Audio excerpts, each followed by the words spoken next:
প্রাথমিক অভিযোগটা ছিল যে জাইকার অর্থায়নে এলজিইডি কর্তৃক জামালপুর সদর উপজেলায় 2টি ও সরিষাবাড়িতে একটি খাল পুনঃখননের কাজে ব্যাপক অনিয়ম দুর্নীতির অভিযোগ।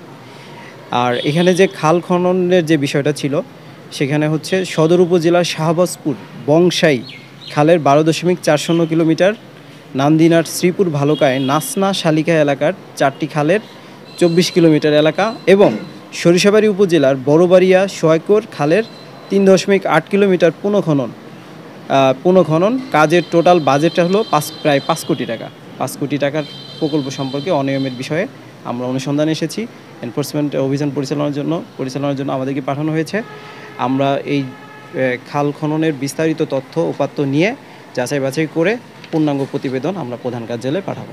For more updates, follow us on Facebook, subscribe our YouTube channel, get the latest update on www.daily-sun.com.